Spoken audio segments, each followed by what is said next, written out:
Hello friends, welcome to crazy GK trick. Friends, आज हम biology की फील्ड में हुए एक बहुत ही इंपॉर्टेंट अचीवमेंट के बारे में बात करेंगे। दुनिया में पहली बार ऐसा हुआ है कि बायोलॉजिस्ट एक एम्ब्रियो बनाने में कामयाब हो गए हैं। यहाँ पर उन्होंने एक चूहे का एम्ब्रियो बनाया, माउस का एम्ब्रियो मॉडल बनाया और यहाँ पर इस एम्ब्रियो की खास बात ये थी कि यहाँ पर ये जो एम्ब्रियो बना है इसके लिए उनको एग को फर्टिलाइज नहीं करना पड़ा। यानी कि यहाँ पर ये जो एम्ब्रियो बना है इसको यहाँ पर बनाने के लिए स्टेम सेल्स का यूज़ किया गया है और एक स्पेशल इनक्यूबेटर का यूज़ किया गया है। फ्रेंड्स, ये जो अचीवमेंट है दो साइंटिफिक कम्युनिटी ने हासिल किया है। एक तरफ यूनिवर्सिटी ऑफ कैम्ब्रिज के साइंटिस्ट ने माउस का एम्ब्रियो मॉडल बनाया और दूसरी तरफ इजराइल के वेज़मैन इंस्टीट्यूट ऑफ साइंस ने भी सेम माउस का एम्ब्रियो मॉडल बनाया है। तो यहाँ पर हम देखते हैं दो डिफरेंट संस्थानों ने माउस का एम्ब्रियो मॉडल बनाया है। फ्रेंड्स, इस अचीवमेंट के क्या मायने हो सकते हैं, यहाँ पर हमको ये चीज़ करने की क्या ज़रूरत थी कि आने वाले समय में हम ह्यूमन एम्ब्रियो भी बना लेंगे, यहाँ पर ये सब बातें उठना चालू हो जाती हैं जैसे ही ये अचीवमेंट लोगों के सामने आता है। तो फ्रेंड्स, आज हम इस वीडियो में सबसे पहले तो इस अचीवमेंट की गहराई को समझेंगे, ये चीज़ कैसे पॉसिबल हो पाई उसको समझेंगे, इस रिसर्च का क्या फ़ायदा हो सकता है हम उसको समझेंगे। उसके बाद यहाँ पर क्या एथिकल इश्यूज़ हैं, क्या मॉरल इश्यूज़ हैं, हम उनको भी देखेंगे। साथ में फ्रेंड्स यहाँ पर हम ह्यूमन बॉडी में जो एम्ब्रियोइक डेवलपमेंट होता है उसको भी डिस्कस करेंगे। आइए सबसे पहले बात करते हैं इस अचीवमेंट की जो रिसेंटली बायोलॉजिस्ट ने अचीव किया है। यहाँ पर यूनिवर्सिटी ऑफ कैम्ब्रिज के साइंटिस्ट ने बताया कि किस तरह से इस एम्ब्रियो को डेवलप किया गया है। उन्होंने बताया कि यहाँ पर एग और स्पर्म का यूज़ नहीं किया गया है। एम्ब्रियो डेवलपमेंट के लिए ये बात ज़रूरी होती है कि मेल स्पर्म फीमेल एग को फर्टिलाइज़ करे। यही नेचुरल प्रोसेस होती है जिसके बाद एम्ब्रियो डेवलपमेंट की प्रोसेस शुरू होती है। मगर यहाँ पर यूनिवर्सिटी ऑफ कैम्ब्रिज ने बताया कि उन्होंने स्टेम सेल्स का यूज़ किया है इस एम्ब्रियो को बनाने के लिए। तो यहाँ पर बात खड़ी होती है कि स्टेम सेल्स क्या होते हैं। स्टेम सेल्स को बॉडी का रॉ मटेरियल कहा जाता है। ये वो सेल्स होते हैं जो अभी तक स्पेशलाइज्ड नहीं हुए हैं, यानी कि इन्होंने अपने फंक्शन को निर्धारित नहीं किया है और ये आगे जाकर डिफ्रेंशिएट होते हैं और दूसरे सेल्स में टूटते हैं। फ्रेंड्स, स्टेम सेल्स ही होते हैं जो आगे जाकर टूटते हैं डॉटर सेल्स में और फिर ये डॉटर सेल्स में से कुछ सेल्स फिर से स्टेम सेल्स बन जाते हैं और कुछ सेल्स डिफ्रेंशिएट होकर डिसाइड करते हैं कि उनको नर्व सिस्टम का सेल बनना है, लिवर का सेल बनना है, ब्लड का सेल बनना है या फिर हार्ट का सेल बनना है। यानी कि ह्यूमन बॉडी में जो भी सेल्स होते हैं वो एक ना एक समय पर कभी ना कभी स्टेम सेल रह चुके होते हैं। इसलिए यहाँ पर स्टेम सेल्स को बॉडी का रॉ मटेरियल कहा जाता है।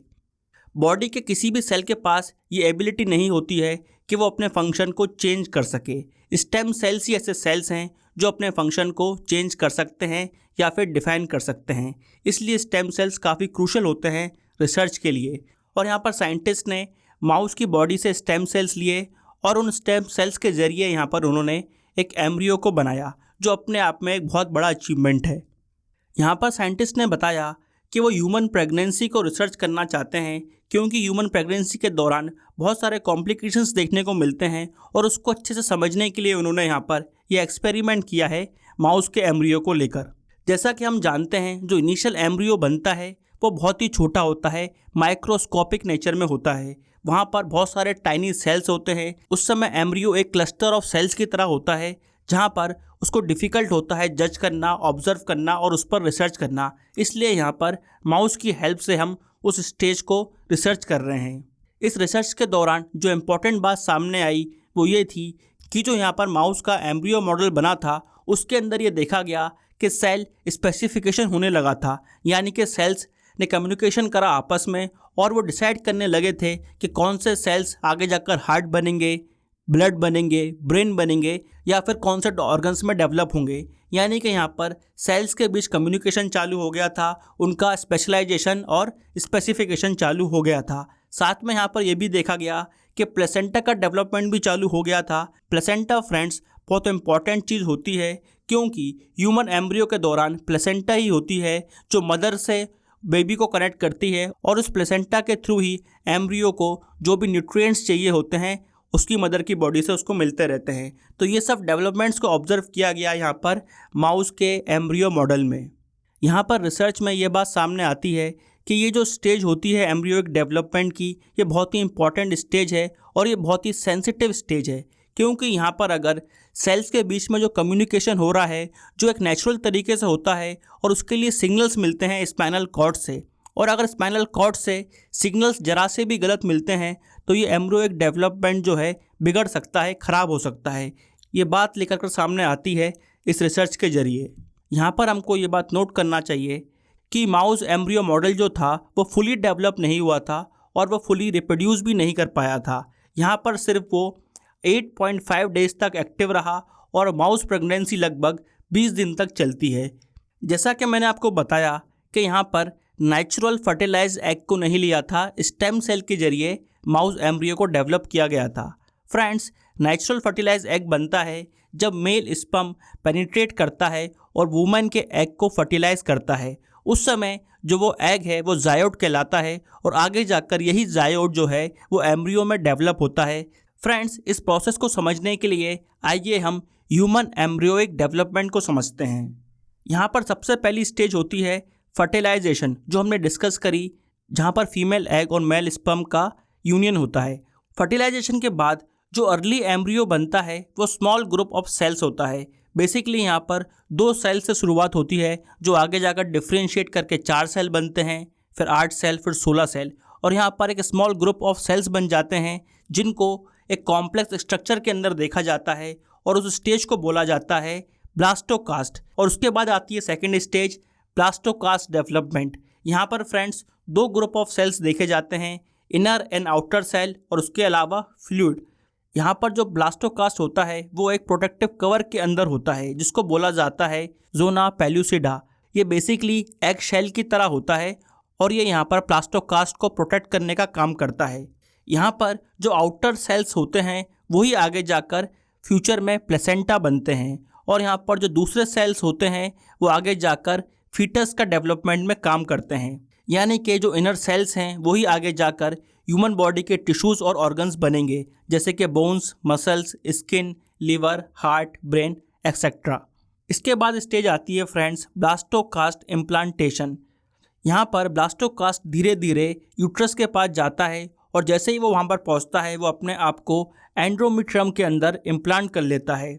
उसके बाद ब्लास्टोकास्ट के एक्सटर्नल सेल्स और यूटेराइन की इनर लाइनिंग मिलकर प्लेसेंटा का डेवलपमेंट करते हैं और जैसा कि हमने डिस्कस करा, प्लेसेंटा ही होती है जो न्यूट्रिएंट्स को ट्रांसफ़र करती है एम्ब्रियो तक और एम्ब्रियो से जो भी वेस्ट आ रहा होता है उसको रिमूव भी प्लेसेंटा ही करती है। फ्रेंड्स, इसके बाद नेक्स्ट स्टेज आती है एम्ब्रियो डेवलपमेंट। फ्रेंड्स, ये स्टेज के अंदर देखा जाता है कि ब्लास्टोकास्ट के अंदर जो भी सेल्स हैं वो धीरे धीरे डिफ्रेंशिएट करना चालू कर देते हैं और यहाँ पर ऑर्गन डेवलपमेंट होना चालू हो जाता है। यहाँ पर ब्लड सर्कुलेशन होना चालू हो जाएगा, हार्ट बनना चालू हो जाएगा। उसके बाद हम देखेंगे आर्म्स, लेग्स, फिंगर, आइज़ बनना चालू हो जाती हैं। ब्रेन और स्पाइनल कॉर्ड का डेवलपमेंट भी चालू हो जाता है। डाइजेस्टिव सिस्टम, स्पाइनल कॉर्ड का सिस्टम बनना चालू हो जाता है। और फिर हम देखते हैं कि 10 से 12 वीक्स के बाद जो प्रेगनेंसी की स्टेज आती है वहाँ पर एम्ब्रियो फाइनल स्टेज पर पहुँच जाता है जिसको हम बोलते हैं फीटल डेवलपमेंट या फिर फीटस डेवलपमेंट। फ्रेंड्स, ये जो फीटस होता है इसके पूरे ऑर्गन्स और स्ट्रक्चर जो हैं वो डेवलप हो चुके होते हैं मगर उनकी ग्रोथ अभी बाकी है, उनका प्रॉपर डेवलपमेंट अभी बाकी होता है। और फाइनल स्टेज में जब ये डेवलपमेंट पूरा हो जाता है और फाइनल स्टेज में जब ये डेवलपमेंट्स पूरे हो जाते हैं तो प्रेगनेंसी का टाइम ओवर हो जाता है और इस पूरी प्रोसेस को कंप्लीट होने में लगभग 9 मंथ लगते हैं। तो फ्रेंड्स, यहाँ पर हमने देखा कि किस तरह से ह्यूमन एम्ब्रियो डेवलप होता है। यहाँ पर सवाल पैदा होता है कि क्या आने वाले समय में हम ह्यूमन एम्ब्रियो भी बना सकते हैं आर्टिफिशियल तरीके से, एक सिंथेटिक एम्ब्रियो क्या हम बना सकते हैं।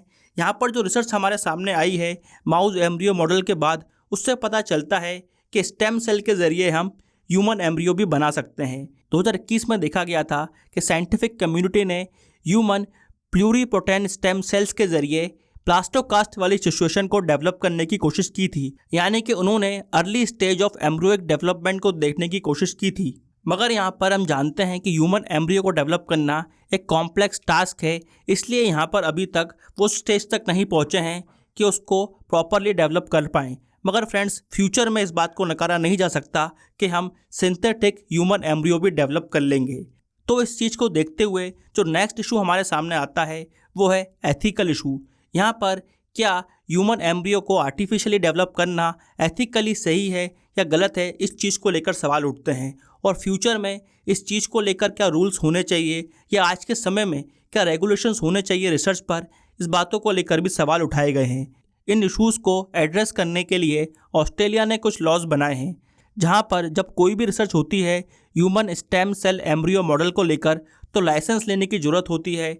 वहां पर समय समय पर अथॉरिटीज़ को बताना पड़ता है कि रिसर्च किस दिशा में जा रही है, क्या चीज़ अलाउड की जाएगी, क्या चीज़ अलाउ नहीं की जाएगी। इन सब चीज़ों को लेकर ऑस्ट्रेलियन गवर्नमेंट को इन्फॉर्म करना पड़ता है। और यहाँ पर समय समय पर कौन सी टेक्नोलॉजी को बैन करना है, किनको अलाउ करना है, इस चीज़ को लेकर भी डिसीजन लिया जाता है ऑस्ट्रेलिया में। जैसे कि कुछ समय पहले हमने देखा था कि क्लोनिंग को लेकर बात उठी थी और ह्यूमन क्लोनिंग को बैन कर दिया गया था, यानी कि एक इंसान का क्लोन बनाना अलाउड नहीं है। मगर हमने देखा था कि एनिमल्स में हमने शिप का क्लोन और काऊ का क्लोन बना लिया था। इस चीज़ को फ्रेंड्स नकारा नहीं जा सकता कि आने वाले समय में टेक्नोलॉजी बहुत आगे बढ़ेगी और भी बहुत सारी चीज़ें हमारे सामने आएंगी और इन सब चीज़ों को हमें ह्यूमंस के बेनिफिट और उनके एडवांसमेंट के लिए यूज़ करना है। यहाँ पर यह बात ज़रूरी है कि हम ह्यूमन एम्ब्रियोइक डेवलपमेंट को समझें, क्योंकि प्रेगनेंसी के दौरान काफ़ी कॉम्प्लिकेशंस होती हैं जिनको हम आज भी नहीं समझते हैं और इन चीज़ को लेकर रिसर्च ज़रूरी है, तभी हम उन चीज़ों को समझ पाएंगे और उनका सोल्यूशन दे पाएंगे। और यहाँ पर साइंटिस्ट का कहना है कि ये जो रिसर्च है ये बहुत इंपॉर्टेंट है फ्यूचर के लिए, क्योंकि आने वाले समय में हम एम्ब्रियोइक डेवलपमेंट के दौरान ही डिसीज़ को ट्रीट कर सकते हैं, बीमारियों को ट्रीट कर सकते हैं। यहाँ पर मदर की केयर करने के हिसाब से भी ये रिसर्च बहुत इंपॉर्टेंट है। और यहाँ पर जो कपल्स पेरेंट्स नहीं बन पा रहे हैं उनके लिए भी ये रिसर्च बहुत इंपॉर्टेंट है, क्योंकि यहाँ पर पता चलता है कि किस तरह से प्रेगनेंसी को फुलफ़िल किया जा सकता है। तो फ्रेंड्स, बहुत सारे पहलुओं को देखा जाए तो ये रिसर्च ह्यूमन डेवलपमेंट के लिए बहुत इंपॉर्टेंट है, मगर यहाँ पर हमको एथिकल और मॉरल इश्यूज़ को भी ध्यान में रखना चाहिए। तो फ्रेंड्स, आने वाला समय ही बताएगा कि ये रिसर्च किस दिशा में जाती है। फ़िलहाल तो ये अचीवमेंट सेलिब्रेट करने की बात है कि बायोलॉजिस्ट ने एक आर्टिफिशियल माउस एम्ब्रियो मॉडल को डेवलप कर लिया है। आज की वीडियो में फ्रेंड्स इतना ही। आई होप आपको ये वीडियो इन्फॉर्मेटिव लगा होगा। ऐसे ही वीडियो देखने के लिए इस वीडियो को लाइक करें, शेयर करें और हमारे चैनल को सब्सक्राइब करें। Till then friends, bye bye and take care.